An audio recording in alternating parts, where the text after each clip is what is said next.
Hello students. Now here you are seeing this word invasive alien species. Here in invasive alien species means nothing but see here. If suppose in an area you in that area you have diverse different plants and animals, different organisms, microorganisms, all that will be present. Now all these living organisms will be destroyed or will be disappeared because of some earthquake or floods. If in this area because of earthquake or floods, if all the organisms disappear from this because of this flood and earthquake or any other natural calamity, but after some time you will see the living organisms. How, see, whatever the organisms are present, they were wiped out, but after some time you will see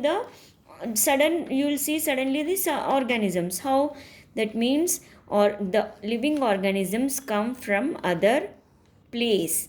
See, both plants and animals.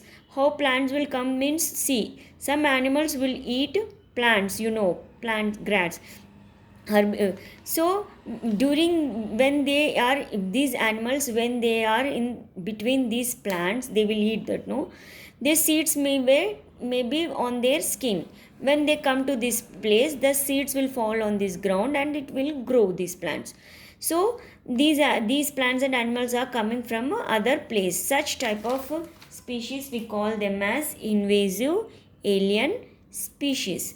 So for example, this Hyderabad pigeon. See, this pigeon was not in the Hyderabad area earlier, but nowadays we are seeing more population of this pigeon, because see this invasive alien species, because of them there will be impact in that area. How? See, because of this pigeon, nowadays this crow population, crow means kaki, kawa, this crow population is decreasing because of this pigeon. In this way it affects that area. Now this water hyacinth is also a invasive alien species, means foreign species. It came from other place. See, you see, that diversity is not only you will see in wild plants and animals, but you will see this diversity in food crops also. For example, in rice you have 1200 varieties of different species. You ask your parents, your mother, you will have different types of rice like basmati rice, sona masuri. So diversity is present in you can see that in food crops also. Now we'll see about the importance of biodiversity and how to protect that. Conservation means how we protect the biodiversity. See, flora means plants, fauna means animals. See, to protect this biodiversity, Government of India has taken an initiative to protect the wildlife by making national parks and sanctuaries. These are the places, national parks and sanctuaries are the places in which the animals are kept and they are protected. In this way, animals are protected. Government of India is making many national parks and sanctuaries in all the states, so that this to conserve the forest, so that flora and fauna is not destroyed. Now here, such that step, see, I told you government has taken many initiative. No, one such is the Project Tiger. See, this Project Tiger, see, in India we used to have 60% of world's tiger, but in during few years this tiger population decreased to 35%. So Government of India has launched this tiger project Tiger in 1972. Remember this. Now Government of India has launched to save the tiger. See, according to National Tiger Conservation Authority report 2019, it gave a report in 2019 that tiger population has increased from 2603 to 3346. See, this much population from 2000 to 3000 it has increased. So it's a success. No, this Project Tiger is a success one. Now see here, by looking at this case study, Project Tiger, see, we are not only saving the tiger, we are saving other animals, flora and fauna also. Flora, we are saving plants and animals also, other animals. How? See, for example, see, you know that tiger depends on the deer and other herbivores animal for food, you know that. So to save the tiger, we are protecting this deer and other animals also, because this tiger need deer and other herbivores for food, so we are raising these also. So for example, if suppose you imagine that if tiger disappears forever, then what happens? This deer and herbivorous population will increase, you know. See, if deer and herbivorous population increases, what happen? This deer and herbivore will eat all the plants, means all the flora. It will affect all the flora of that area. So that's why by protecting the tiger, we can balance the control this deer and herbivores population to save the plants or flora in that area. See, in this way we are not only protecting the tiger, but also these deer and herbivorous animals and also the flora. Now in your previous class you have forest our life, you have studied this. Now you write a note on that, how human intervention will impact the forest. Means human intervention means nothing but how humans will affect. See, human intervention is nothing but we are cutting the forest and we are building roads, construction, no, because how it affects the forest, you write a note on that. Now I told you that government is making many national parks and sanctuaries. See, national park is a large area in which we are keeping we are in this area we are keeping the wild animal species, for example lions, tigers, rhinoceros, etc., to protect them. In this area human activity is not present, means humans cannot take these domestic animals for grazing. So, such one national park is Jim Corbett National Park, which is in Uttarakhand. See, children, this sanctuary is also a place, but in this human activity is there, but very limited. Here, human activity is not there. Here, human activity is there. You can go and visit this. See, for example, Pakal Sanctuary in Warangal. If any chance, you can visit this Pakal Sanctuary. In this, we'll keep the endangered animals or plants to protect them. Now, I see zoo is also place. Will in this zoo also we will raise means we'll take care of animals, and after that animal become healthy, we allow that animal to enter into the forest. See, for example, this panda is there.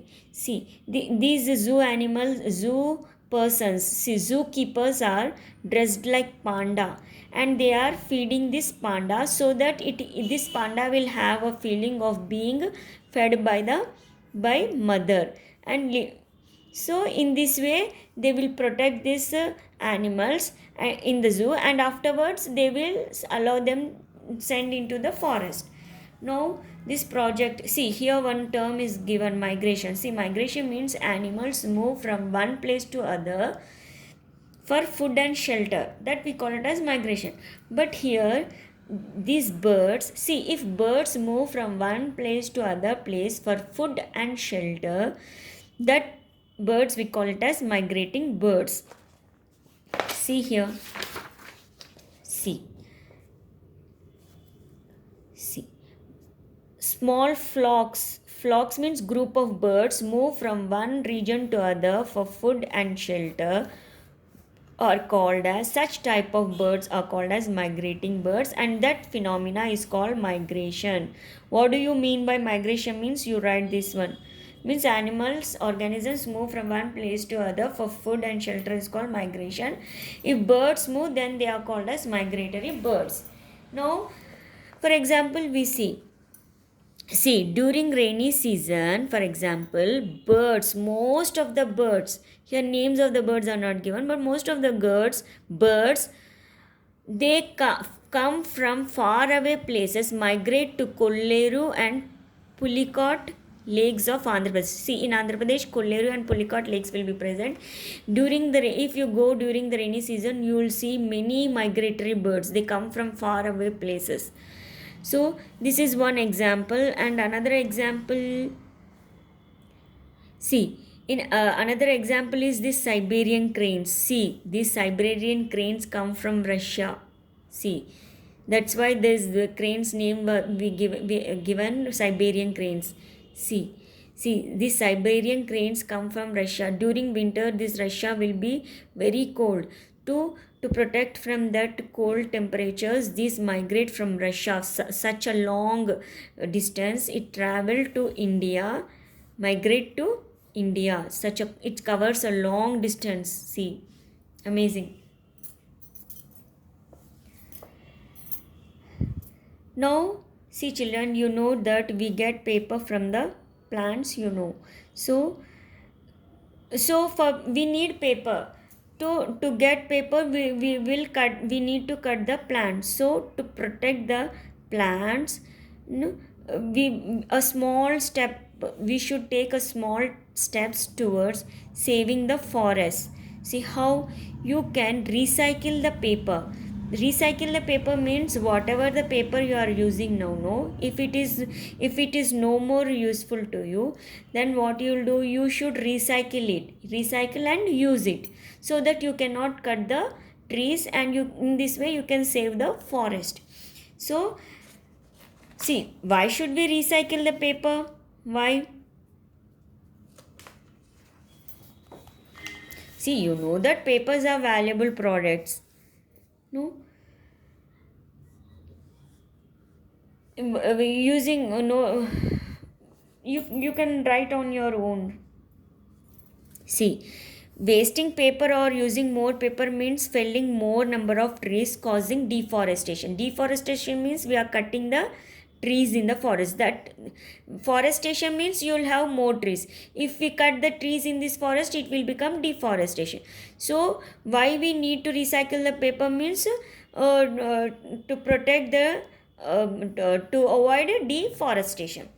Now this project is related to that only, how to make recycled paper from the waste newspaper. See, in your most of the houses have newspapers. They will get newspapers daily. So how to make this recycled, how to recycle this newspaper, recycle paper from the newspapers. See, here the materials are given, here the procedure is given.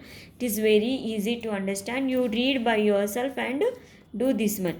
This is the compressed cardboard. How how it should be done. You read this, you will get that. See here, crane.